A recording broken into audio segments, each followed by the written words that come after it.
আসসালামু আলাইকুম। কেমন আছেন সবাই? আলহামদুলিল্লাহ, আমরা কিন্তু ভালো আছি। কাছে দূরে দেশ বিদেশে যে যেখান থেকে আমার ভিডিওটি দেখছেন বা শুনছেন, আশা করি আল্লাহর রহমতে সবাই ভালো আছে। তো আমরা আমার বড় বোনের বাড়িতে আসছি, আপনারা তো জানেন। তো মাকেও আসতে বলছি, মা না থাকলে আবার ভালো লাগে না।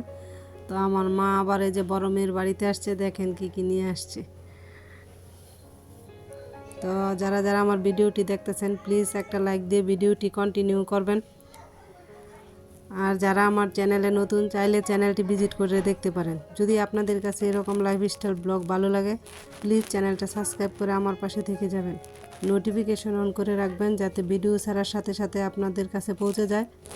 আপনারা আপনাদের মূল্যবান সময় বের করে দেখে নিতে পারেন। তো মা কিন্তু এদিক দিয়ে মিষ্টি দই নিয়ে আসছে, আর এই যে এদিক দিয়ে কিন্তু আমার ছেলের জন্য শীতের কাপড় নিয়ে আসছে। তো আমরা কিন্তু সবাই কাপড়গুলো মিলে দেখতেছিলাম যে আমার ছেলের লাগবো কিনা, না বড় হইব। তো একটু মনে হচ্ছে বড় সরই ছিল। তো যখন দাদা দাদি বা নানা নানুরা ছেলে মেয়েদের জন্য কোনো কিছু আনে, সেটা দামি হোক বা কম দামি হোক, মনের মধ্যে একটা শান্তি কাজ করে। তো আমার মা আমার ছেলের জন্য এই কাপড় চোপড়গুলো নিয়ে আসছে, দেখে কিন্তু খুবই ভালো লাগছে। তো মা কিন্তু বলে নাই, কেনার পর বলছিল অনেক দিন আগেই কিনা আমার বড় বোনের কাছে পাঠাই দিছিল। তো আমার বড় বোন আর নিয়ে যায় নাই। তো আমরা আসছি, এখন বের করে দিছি আর কি।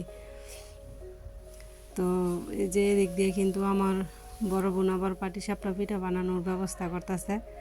তো নারকেলের মধ্যে খেজুরের গুড় দিয়ে ভালো করে মিক্স করে একটা পুর তৈরি করে নিব, তারপর পাটিসাপটা পিঠাটা বানাইবো আর কি। তো আমার বড় মেয়েরে জিজ্ঞেস করছিল যে, খালামণি তুমি কি পিঠা খাইতে চাও? তো আমার মেয়ে বলছিল যে, আম্মু তো সব পিঠাই খাওয়াইছে, শুধু পাটিসাপটা পিঠা খাইনি। তো আমার বড় বোন বলতেছে ঠিক আছে, তো আমি পাটিসাপটা পিঠা বানাই দিব। তো পরে আরেকদিন কিন্তু বাবা পিঠা বানাইছিল, সেটাও আপনাদের সাথে পরে শেয়ার করবো আর কি।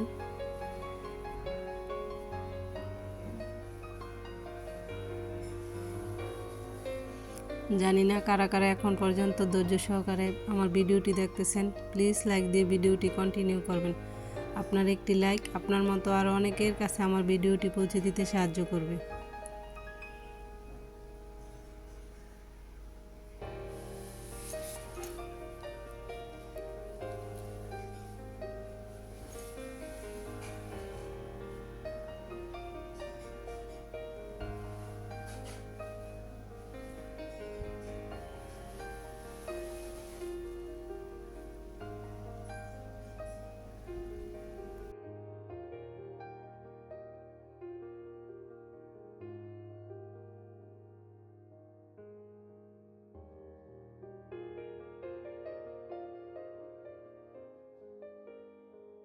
তো পিঠা বানানো কিন্তু হয়ে গেছে। তো এদিক দিয়ে বাচ্চারা খাইয়ে নিতেছে যার যার মতো করে।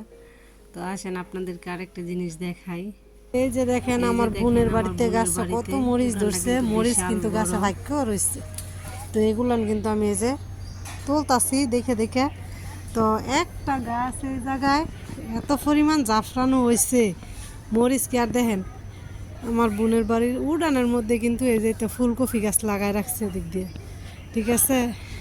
এই যে এদিক দিয়ে আমার মেয়ে বসে রয়েছে, এদিক দিয়ে আমার মা ওই আছে, তারপরে ওই যে আরও সবাই আছে আর কি, বৈশা কাজ করতেছে।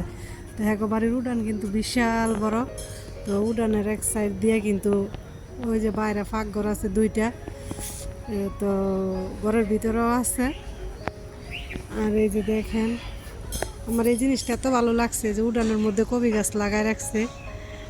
আর এই যে দিক দিয়ে দেখেন লেবু গাছ, এত পরিমাণ লেবু আইতো, ইত্যানের ডালপালা ছাড়ায় কমাই দিচ্ছে।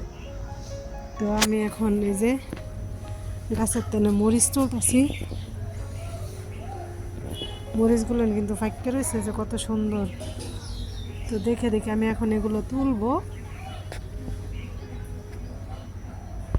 তো এই যে বাড়িতে আসার পর থেকে কিন্তু সব টাটকা টাটকা সবজি, ফরমালিন মুক্ত, কোনো ঝামেলা নাই, ভেজাল নাই। এই যে আর এদিক দিয়ে দেখেন আমার ছেলে টালে নিয়ে গেছিলো ওরে, ও কিন্তু হাতে করে এই যে একটা লাউ মাশাল্লাহ খুব সুন্দর করে দইরে নিয়ে আসছে। তো এটা দেখে কিন্তু আমরা সবাই খুব হাসাহাসি করতেছিলাম। তো এটা কিন্তু হাত থেকে একটুর জন্য ছাড়তেছে না। তো আমি বলছিলাম লাউয়ের ভর্তা করে খাবো আর কি, তেঁতুল দিয়ে। তো এই যে একটা ছোট লাউ, তো আমার বোন কিন্তু আরেকটা লাউ নিয়ে আসছে, আর একটা বড় লাউ আনছে রান্না করার জন্য। তো এই যে বড় লাউটা কিন্তু আবার আমার ছোট মেয়ে ধরে রাখছে, ও গেছিল তালের মধ্যে। তো এদিক দিয়ে যে দেখেন লাউটা চইলা কিন্তু আমি সুন্দর করে ধুইয়া ফইলা নিতেছি। এটা দিয়ে ভর্তা করব। লাউয়ের ভর্তা কিন্তু খুবই মজা। কারা কারা খাইছেন কমেন্টে জানায়েন তো। তো আমার কাছে কিন্তু ভীষণ ভালো লাগে এটা। তো এই তো লাউগুলো কিন্তু আমি ফলনি দিয়ে খুব সুন্দর করে চিকন করে ফইলা নিছি। এখন এটার ভর্তা করব। আমার মা শুকনো মরিচ টাইল্লা ভালোভাবে ফুলে নিচ্ছে। এই যে দেখেন ভর্তাটা, তো খুবই ভালো লাগছে। আল্লাহ হাফেজ।